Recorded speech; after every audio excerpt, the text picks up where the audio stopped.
Boa noite, meu nome é Otávio, né? Vou começar de novo, que começou a gravar ali.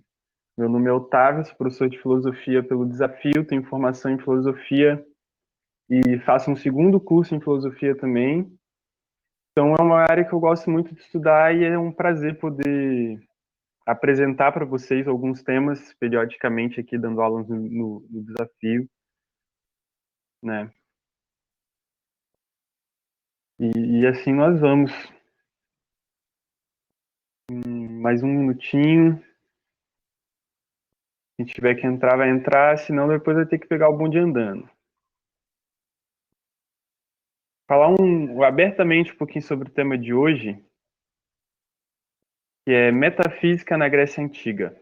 Como que nós vamos abordar esse tema de hoje? Não sei se vocês já repararam nas aulas de filosofia de vocês que a gente sempre traça um período, uma linha histórica, né? Um período de um lugar ao outro. Olha aí, chegou mais uma pessoa, Eduardo, boa noite. Boa noite, Eduardo. E esse período histórico, que vai de um ponto ao outro, ele começa lá na antiguidade e vem até hoje em dia, na contemporaneidade, né? Até 2021. E, e é dividido em tempos históricos, e o início de tudo, como eu já disse, é lá na antiguidade. Onde que é a antiguidade? A gente vai poder ver um pouco sobre isso hoje. E não só onde é a antiguidade, como era a Grécia Antiga, a gente vai poder ver o que pensavam os gregos antigos. Mais específico ainda, o que pensavam os gregos antigos sobre metafísica. Então, nós vamos fazer uma abordagem histórica, pegando um tema e investigando esse tema dentro desse período histórico, que é o período da metafísica, na Grécia Antiga. Essa é a aula de hoje, e eu queria agradecer muito a todo mundo que oportuniza, né, traz a oportunidade para que esse projeto aconteça. Bom, o mundo antigo. O que é o mundo antigo? É o mundo onde se começou a história, onde a história começa. E quando que a história começa? Quando a gente começa a escrever. Porque a gente começa a partir da escrita a poder registrar o que acontece. E não só a partir da escrita, como a partir da arte e a partir da ciência. Então, vão ter ali, lá no início da humanidade, lá no coração da África, lá onde a gente só caçava e coletava e comia e dormia e fugia dos bichos, lá no coração começou um processo de ritualização do cotidiano. E esses rios proporcionavam uma vida saudável, né? A gente pode plantar, a gente pode viver, tem água perto dos rios. Então, tem 4 grandes rios espalhados no primeiro caminho que a humanidade traçou pelo globo, que é do coração da África até o norte lá da Ásia, o, o, o sudeste asiático lá, né? E também para a Europa, subindo pelo Oriente Médio, aqui, né? E subindo lá para a Europa. E também traçaram esse caminho aqui em direção ao Sudeste Asiático. Quando que eles fizeram isso? Muito tempo atrás, imagina, de 200 mil anos até o ano 4000 antes de Cristo. De 200 mil antes de Cristo até 4000 antes de Cristo, a humanidade fez mais ou menos, né?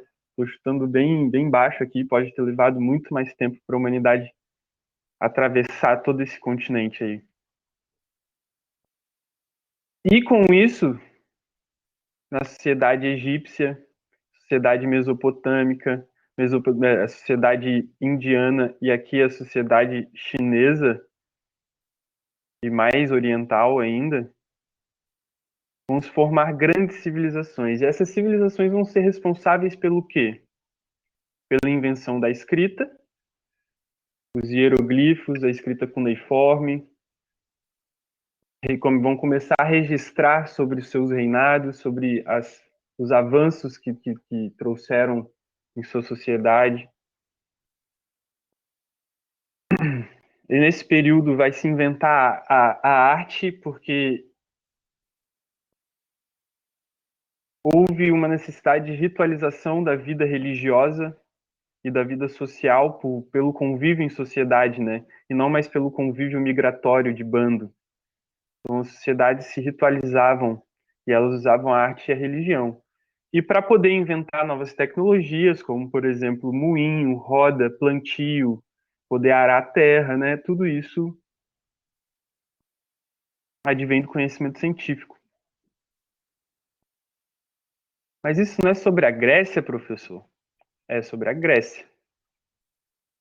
E aí, a partir daí, a gente vai poder ver um pouquinho, tendo esse panorama de que é importante no mundo antigo, porque é onde tudo surgiu, é onde o conhecimento da escrita, o conhecimento da arte, reconhecimento da religião, conhecimento da ciência, conhecimento mais profundo sobre a realidade, como é o pensamento metafísico. Alguma dúvida até aqui, pessoal? Tá tranquilo? Vou passar o slide. Show de bola. Paloma tranquilo, tranquilo para Vitória, para Carolina. Show de bola. E onde está localizada a Grécia Antiga? Aí aqui eu botei um mapa atual para vocês, assim, para vocês meio que não ficarem pensando só em sociedades muito antigas, para a gente do hoje ir para o ontem, né? O Egito tem aqui, aí nós temos sociedades aqui do Oriente Médio, Turquia, Bulgária, a Grécia, a Arábia Saudita, né? Por que que existem tantos conflitos religiosos, culturais nesses locais? Porque aqui é onde está a história de todos os povos que convivem aqui. Então, todo mundo tem um significado em algum lugar, em algum pedaço de terra. E nós, seres humanos, ainda não soubemos superar os nossos conflitos, né? Mas isso não é a questão de agora, porque a questão de agora é entender que a Grécia, ela está localizada no ponto central do mar Mediterrâneo, importante espaço geográfico e cultural do mundo antigo.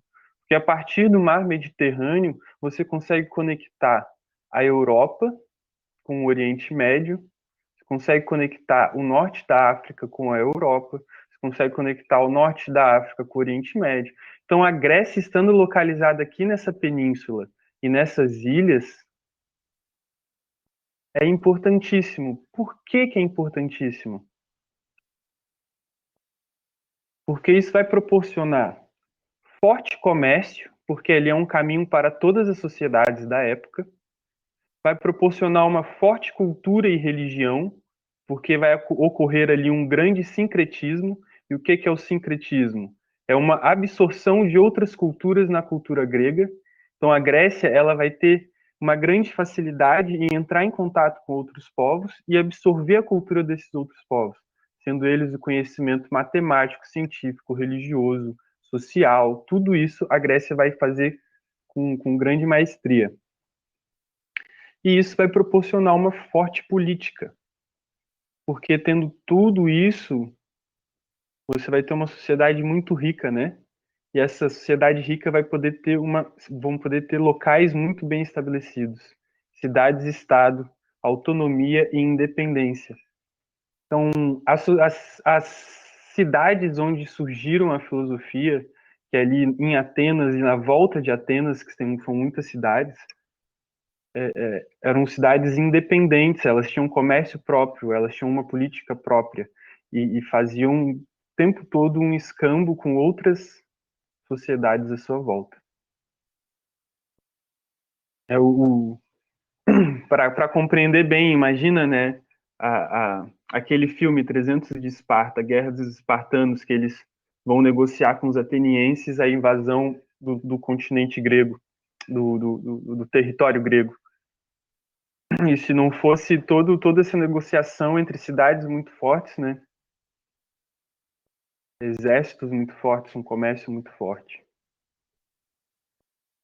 E isso vai proporcionar com que, e tendo economia boa, tendo todo esse feedback da invenção da escrita, tudo muito próximo deles, né?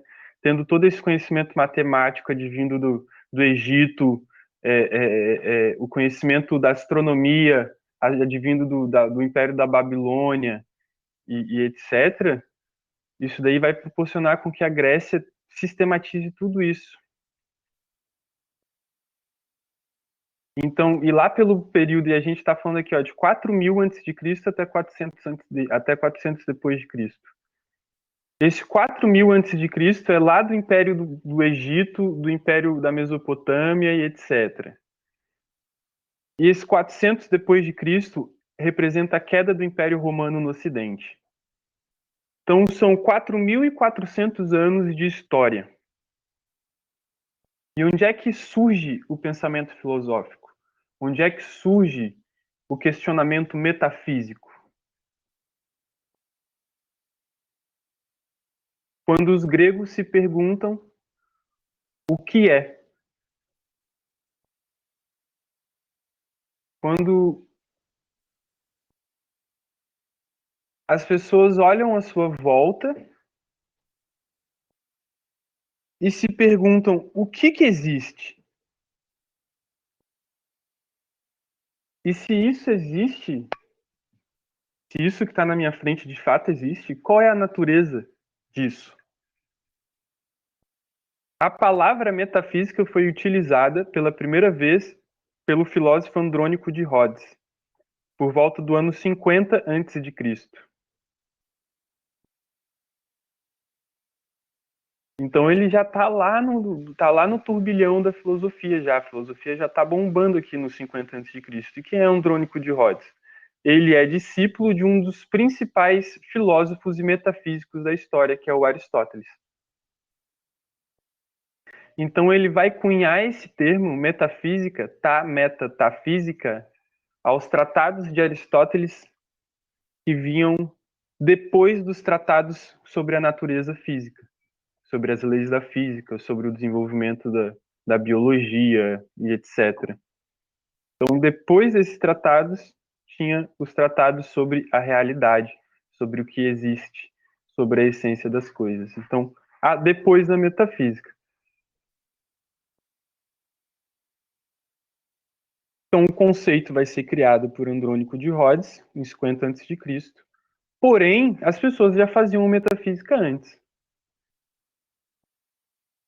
E onde que surge a metafísica? Lá com os pré-socráticos. Por volta de 800 a.C. até 500 a.C., as pessoas se preocuparam com uma questão um pouquinho diferente. Vamos lá que agora a coisa vai ficar interessante. Agora que começa. Alguma dúvida por aí?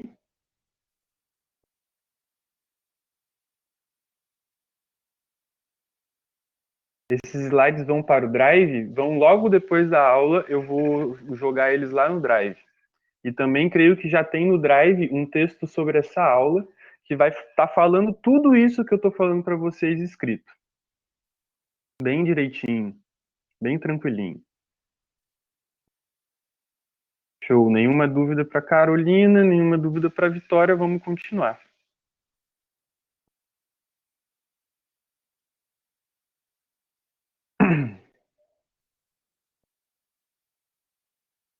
Então, a questão do movimento vai ser a questão responsável por inaugurar a metafísica. Porque não, o conceito metafísica vai surgir lá em 50 a.C. Mas o questionamento metafísico vai ser muito antes. Vai ser lá por volta de 800 a.C. As pessoas olhavam à sua volta e percebiam que as coisas mudam. Um ser humano, ele não nasce o mesmo. Ele não morre o mesmo. Ele nasce criança, vira um adulto. E aí ele morre, ele deixa de existir. Uma árvore, ela é uma semente. E ela se torna árvore. E um dia ela também deixa de existir. E os gregos, impressionados com isso, fizeram essa pergunta: o que é esse movimento que tem à nossa volta? E aí, para os gregos, nós temos que entender que tudo é movimento.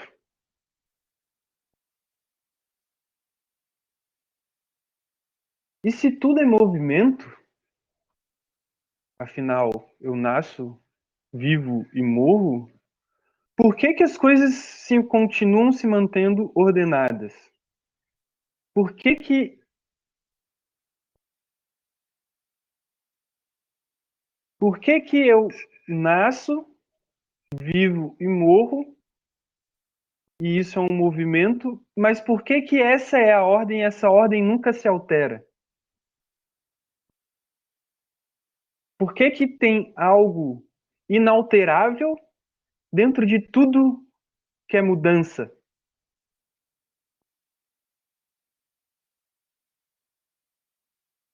Então, para os gregos, o movimento não é apenas ir de lá para cá. O movimento na filosofia é o comportamento da realidade. Como a realidade se comporta.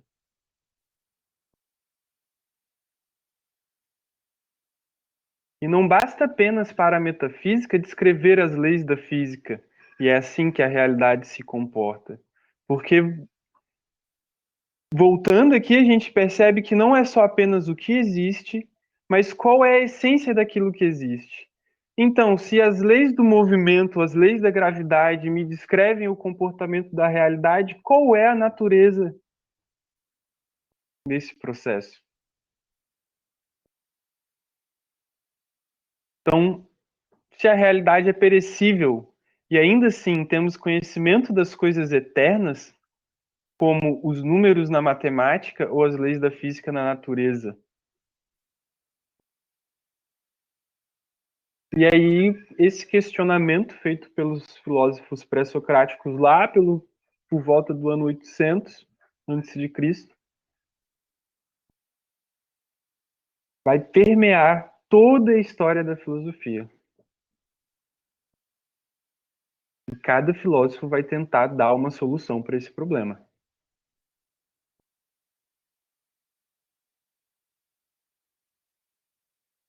E um dos que mais marcou na história dos pré-socráticos foi o filósofo Parmênides. Parmênides nos bota aquela questão do filme Matrix, e é por isso que eu pus essa imagem. Entre a decisão entre o que é real e o que é ilusão. Então, Parmênides nos expõe sobre o ser. A realidade é o ser, é aquilo que é. Enquanto o não ser é a ilusão, é o que não é. Então, cria-se em Parmênides uma dicotomia entre ser e não ser.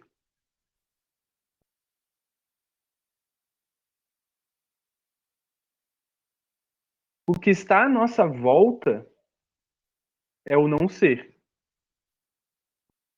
é o movimento, é ilusório.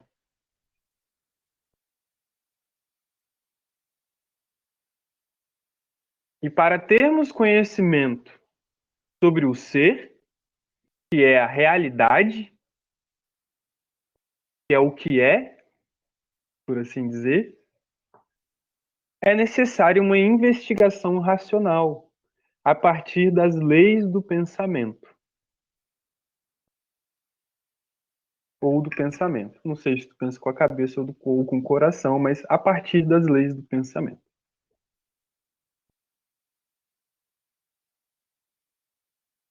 Então, nós temos aí uma resposta à pergunta sobre o movimento. O que é o movimento? O movimento é uma ilusão. E o que é a realidade? A realidade são os números matemáticos, as leis da física, aprendidas pelo nosso pensamento. Só que, professor, tu não falou que tinha um papo de essência e de natureza? É, tem. Porque a filosofia de Parmênides vai ser desenvolvida pelo filósofo mais popular de todos, que é o filósofo Platão. Todo mundo conhece Platão.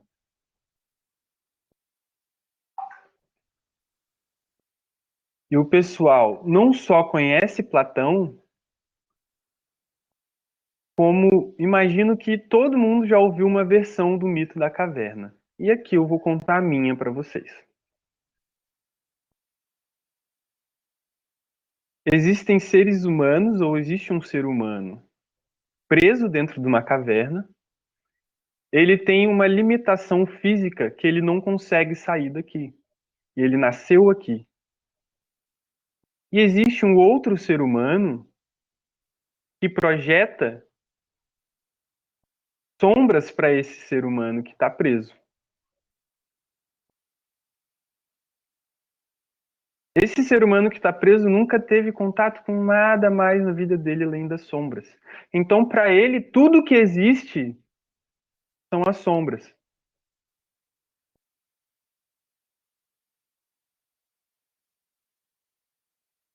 Só que o dia que ele se liberta dessa condição limitante, ele consegue andar, ele consegue se mover, ele sai e ele percebe que as sombras eram uma projeção da realidade. E primeiro ele vê os objetos, depois ele vê o fogo, e uma hora ele vê o sol. E a condição desse ser que está aqui, desse ser humano que está aqui, quando ele sai, ele se torna um filósofo. Então, Platão utiliza de uma coisa muito comum na sua época, que era a expressão do conhecimento através dos mitos. Isso, no livro O Mito da Caverna fala sobre isso, exatamente. O Mito da Caverna é escrito por Platão, se eu não me engano, no livro 8 de o livro A República. Platão escreve diversos livros, que são capítulos, na verdade, né? Diversos capítulos em um livro A República. E um dos mitos, que é o mito da caverna, está lá. Então, o que que Platão quer dizer com isso? Olha só, o que Parmênides, ele está tentando explicar, né? O que Parmênides falou da ilusão e da realidade e etc. A gente pode, olha só, é mais ou menos assim que funciona. E aí ele cria uma história, uma mitologia ali e mostra para nós que essa dicotomia vai ser muito aprofundada entre o mundo sensível, que é o mundo do movimento, mundo dos sentidos, da realidade material ou da física, e vai ter o mundo das ideias, que é o mundo do pensamento, das leis, das verdades ou da verdade.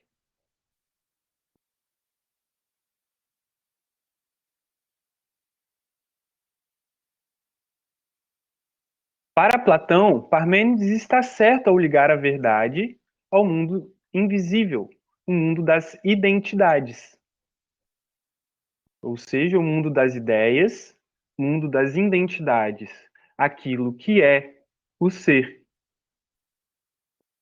Olha como Platão aprofunda a filosofia de Parmênides.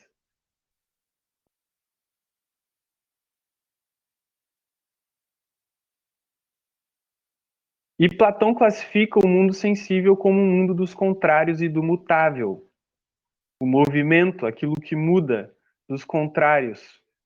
Os gregos acreditavam que as forças elas estavam a todo momento em conflito, quente com frio e etc. Então essa luta dos contrários é o que proporciona o movimento. Uma frente de ar frio se choca com uma massa de ar quente e congela o clima e depois é um calor temporal. Então essa luta dos contrários proporciona o movimento e torna o mundo mutável. E tudo isso que ocorre na nossa volta é uma ilusão, porque a realidade em si é o mundo das ideias, que é onde está a identidade das coisas. E essa verdade só vai poder ser conhecida pelo intelecto ou pela razão, a razão filosófica. As leis do pensamento vão investigar. Tudo certo por aí, pessoal? Agora a gente conseguiu com Platão compreender a profundidade da questão metafísica. Só que qual é a diferença da questão de Parmênides para Platão? A gente vai ver aqui agora, não tem nem imagenzinha, porque é uma questão importante, que é saber diferenciar a filosofia dos pré-socráticos para a filosofia platônica. A diferença entre Parmênides e Platão reside no fato de que, para Parmênides, a ilusão e o movimento não é. Ou seja, é não ser. É uma ilusão, um nada, não existe. Portanto, a nossa realidade à nossa volta não existe. Isso faz muito sentido para vocês? Creio que a filosofia de Platão se torna tão importante porque ele consegue ir com essa dicotomia mais para frente. Então, para Platão, a ilusão não é que ela não existe, ela é também um ser, mas ela é um ser inferior à verdade. Ela existe, mas ela é falsa. Só que ela existe. E ela pode ser, ela é a sombra do mito da caverna. Ela é uma cópia da verdade. Ou seja, a sombra do pássaro existe, mas ela é uma cópia inferior ao pássaro. Para Parmênides, essa sombra não existe. Para Platão, ela existe. E a outra diferença é que para Parmênides, o ser, ele é único. E assim ele encerra a investigação metafísica e filosófica. O ser é uno. O não ser não existe. E é isso. Mas para Platão, não. Para Platão, peraí, não é que não é não ser, não existe. É um ser inferior. E esse ser inferior vai tomar diversos sentidos. Que a gente vai ter um ser verdadeiro, ele vai ser projetado num ser inferior, e esse ser inferior vai ser projetado na vida, nas situações do mundo. E a gente vai ver aqui agora. O ser, a existência ou realidade, ou seja, o substantivo é eu ser, né? Eu sou, tu és, ele é. O homem é, ele existe. A existência. E também vai tomar um substantivo um pouquinho mais fraco, que é um adjetivo. O homem é mortal, o homem é bonito, o homem é justo. E aí a gente vai ver que mais para frente qual vai ser a consequência. Ele afirmou então que existem múltiplos seres, mas que todos eles refletem atributos do ser, projeções desse ser, da realidade, daquilo que é. Esses seres são ideias ou formas que estruturam o mundo verdadeiro. Então, isso que nós vivemos, o movimento, é a estrutura daquilo que realmente é. Porém, somos projeções. Nós temos, então, a ideia de justiça, que se conecta com homens que podem ou não ser justos. Compreende como a realidade ela vai sendo projetada e ela vai se tornando uma espécie, ela vai se tornando mais fraca, mas não no sentido de ser pior do que o outro, vai se tornando mais fraca por ser projeções, por serem cópias. E aí a gente teria que aprofundar em outra disciplina, que é a disciplina de estética, para tentar entender o que é cópia e o que não é cópia dentro da filosofia. E para os gregos compreender que a cópia é uma espécie de arte inferior. Mas isso lá para os gregos. A Paloma diz que a filosofia de Platão faz mais sentido. Com certeza faz mais sentido, porque, pelo menos para mim, o porquê de fazer mais sentido é que tu não pode eliminar aquilo que está à tua volta, né? Aquilo que está na tua volta existe de fato. Só que aí a gente vai ver Aristóteles agora, que também é um filósofo antigo e é um discípulo de Platão, como Aristóteles vai fazer mais sentido ainda para nós. Porque é uma filosofia, lembrando, é um período histórico muito grande. A gente estava lá em pré-socráticos, 800 a.C., a gente chegou em Platão, que é 400 a 300 a.C., e a gente vai chegar em Aristóteles, que é no finalzinho ali do ano 300. Então a gente tem aí no mínimo 400 a 500 anos de história e debate sobre esse conceito metafísica e sobre o que é a realidade. Então a gente não pode, às vezes, ficar comparando. A comparação é boa para descobrir as diferenças entre as filosofias, mas temos que compreender que é uma linha histórica, onde a gente vai sentando no ombro de quem escreveu antes de nós, para que o nosso conhecimento possa se tornar maior. Então, pensar que Platão consegue desenvolver a filosofia de Parmênides a esse ponto, imagino que Aristóteles vai fazer com a filosofia de Platão e de Parmênides.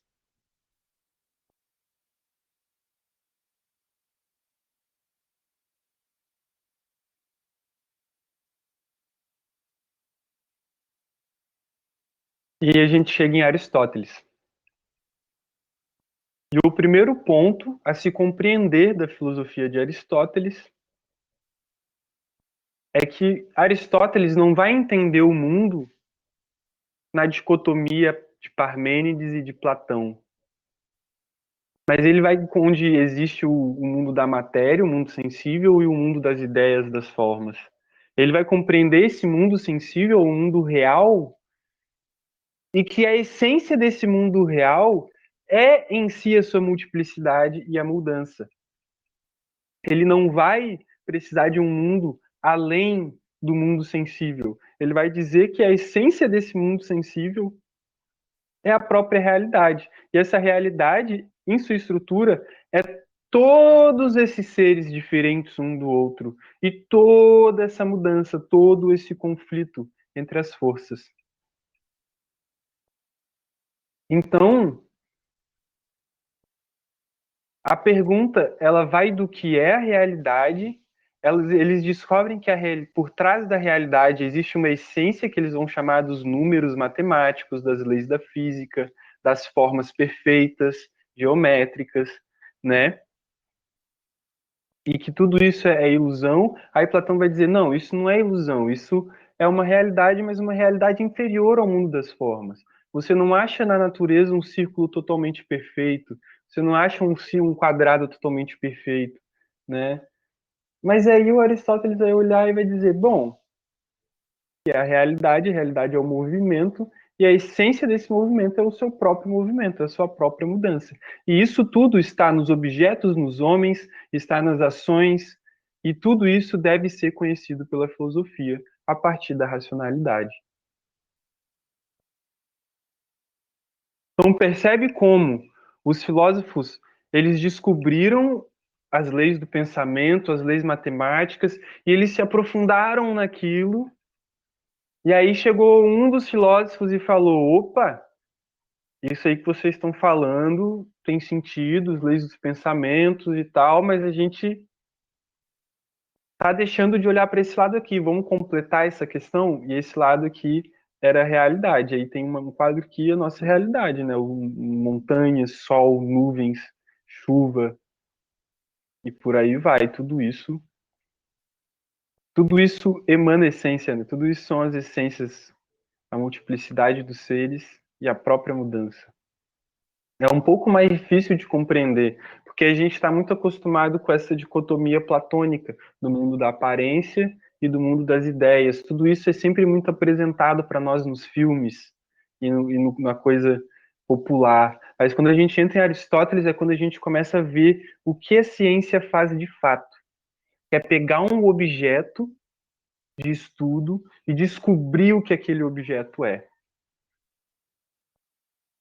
Alguma dúvida por enquanto, pessoal? Alguma questão? Tranquilo. Então vamos continuar nesses slides aqui.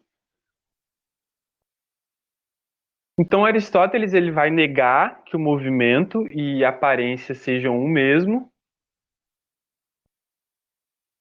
né? E ele diferencia a ilusão de movimento. Movimento não é aparência, movimento não é ilusão, movimento não é realidade.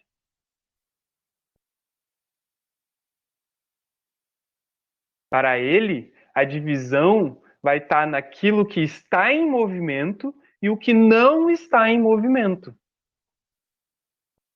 Então ele vai pegar, olha, a realidade é movimento. O que é que está em movimento? Os minerais, os vegetais, os animais, os seres humanos, o clima, tudo isso está em movimento. E o que não está em movimento? Os números, que são seres matemáticos, que fazem parte da matrix da realidade, né? Aqueles números descendo verdezinho, né? Que o Neo enxerga no filme Matrix. E esses podem ser separados da realidade, né? Você pode pegar a realidade, pode observar a lei da gravidade na queda de um objeto, e você pode separar isso numa fórmula matemática da queda do objeto. E essa fórmula, ela não morre, ela não nasce. Essa fórmula sempre existiu e ela não está em movimento. Então a dicotomia em Aristóteles vai estar aí, entre o que está em movimento e o que não está em movimento.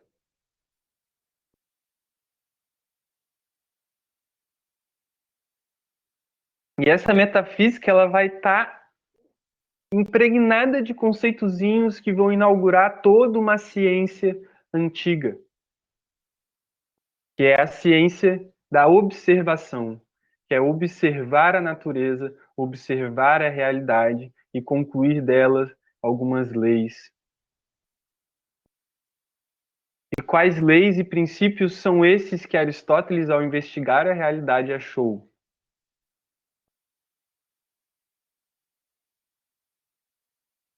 Nós temos aqui que ele vai chamar de primeiros princípios, que são as leis do pensamento, cujos quais sem elas um pensamento não encontraria verdade, que é o princípio de identidade. A verdade, a realidade, ela deve ter identidade. O princípio da não contradição. Eu não posso contradizer, eu não posso estar em dois lugares ao mesmo tempo.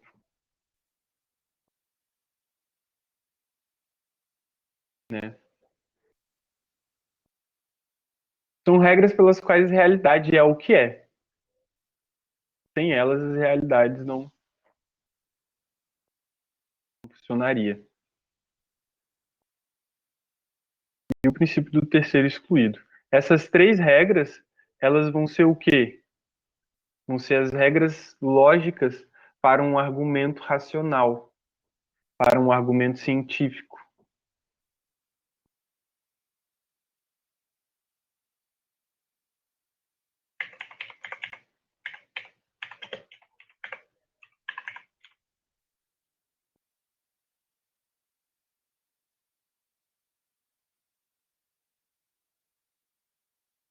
E nós temos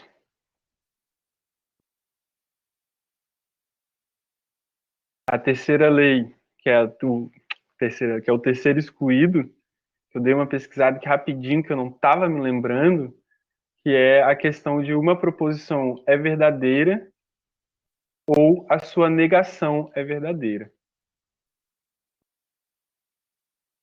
Aquilo que eu estou falando ou é verdadeiro ou a negação daquilo que eu estou falando é verdadeiro. Então, a metafísica ela vai estar aqui investigando esses conceitos dentro da lógica. Na realidade, Aristóteles vai trazer a lei das quatro causas, que é o quê? A causa primeira, que é o que vai nos indicar a origem e o motivo de algo existir. Qual é a origem de um bebê? Qual é a origem de uma árvore? Qual é a origem da realidade?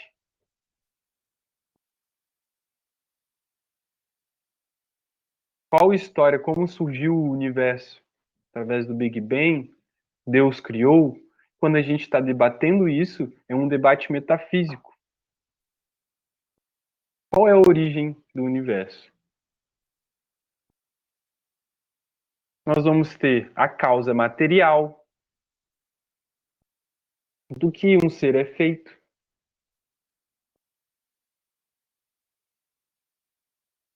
Por exemplo, a química avançou a tal ponto de descobrir que todo o universo tem compostos básicos em tudo que existe no universo. Carbono, enfim, eu não sei os elementos certinhos, mas tem lá. Contém nas estrelas, contém num grão de areia e contém num ser humano. Ou seja, do que a realidade é feita.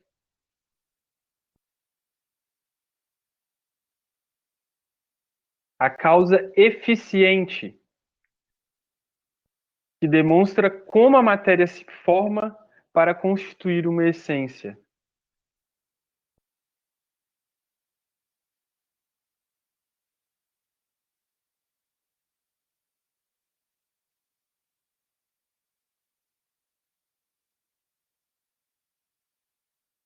Nós temos a causa final, o motivo, a razão e a finalidade de um ser. Então, sempre que alguém te falar assim, o ser humano nasceu para trabalhar, a essência do ser humano é a liberdade. Sempre que alguém traz uma proposição dessa forma, essa pessoa está fazendo metafísica.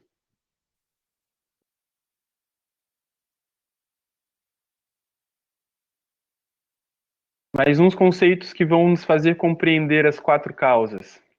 Matéria é o elemento do qual todas as coisas da natureza são feitas.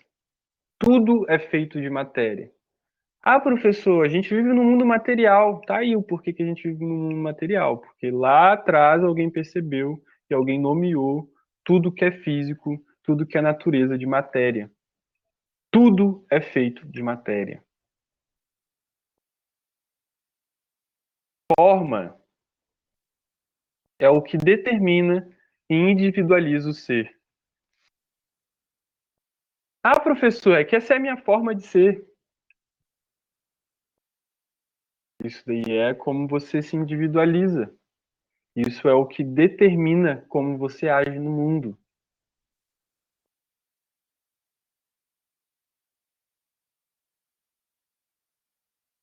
Nós vamos ter aqui a potência, que é o que pode vir a existir, que é outro conceito grego que merece mais uma aula inteira, assim. Nós, Otávio, 13 minutinhos. Claro, tá tudo bem, estamos no final da aula. Tudo certo. Vai dar até para abrir para questão, se tudo der certo. O que pode vir a existir, que é outra aula, né, que eu, como eu ia falando, que aqui nós estamos investigando o ser, o que é a realidade. Só que existe outro conceito que é o vir a ser, que Aristóteles bota como potência. Uma semente não é uma árvore, mas ela tem a potência de ser árvore se passar pelas circunstâncias corretas. E o ato é a forma atualizada de potência. Ou seja, se uma semente se transforma em árvore, ela é árvore em ato, porque ela teve a sua potência atualizada. E nós vamos encontrar aqui a essência, que é a unidade entre matéria e forma. Aquilo do qual uma coisa é feita e o que determina e individualiza aquilo, aquela matéria. Nós vamos ter a essência. Então, sempre que nós vamos estar falando da causa eficiente, para demonstrar como uma coisa constitui sua essência, nós vamos estar analisando aqui matéria e forma.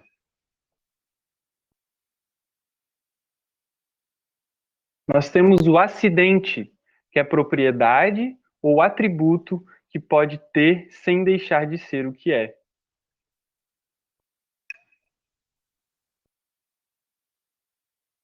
Pode pintar a cor do seu cabelo sem deixar de ser o que você é.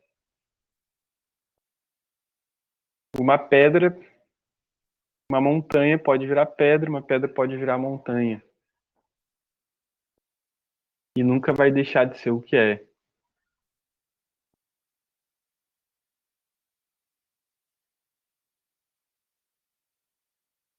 Nós temos a substância, E aqui é um conceito interessante, porque a substância é o ser. Lembra quando em Platão o ser toma forma de substantivo? Tá aí substância, a coisa para Aristóteles. Encontra matéria, matéria e potência, e se encontra forma e ato. Forma e ato. Onde estão os atributos essenciais e acidentais, e sobre o qual se agem as quatro causas. E nós temos os predicados, que se referem à estrutura ou modo de ser de uma substância ou essência.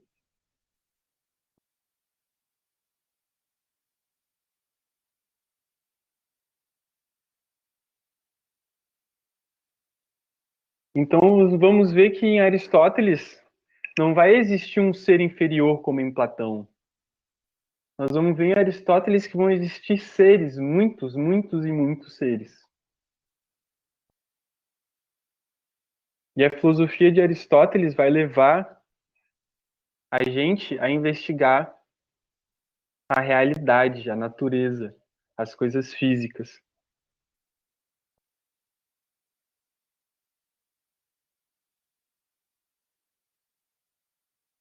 Então, o que que investiga a metafísica em Aristóteles? Ela vai investigar os três princípios lógicos, identidade, não contradição e terceiro excluído.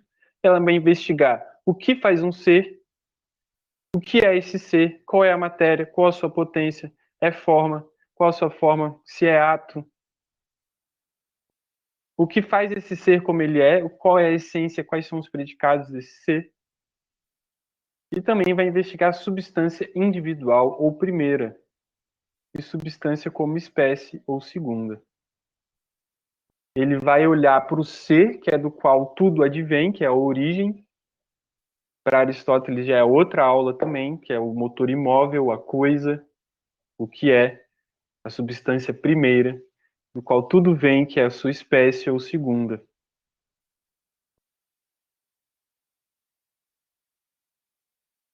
E essa questão da origem do universo é a questão metafísica. Essa questão do que é as coisas, do que é a realidade, é a questão metafísica. E essa questão metafísica ela é responsável por dar a origem à filosofia, dar origem ao pensamento filosófico, não apenas como um pensamento científico, matemático ou científico físico, astronômico, mas um pensamento filosófico original, que é através do uso da razão nós investigamos o que é a realidade.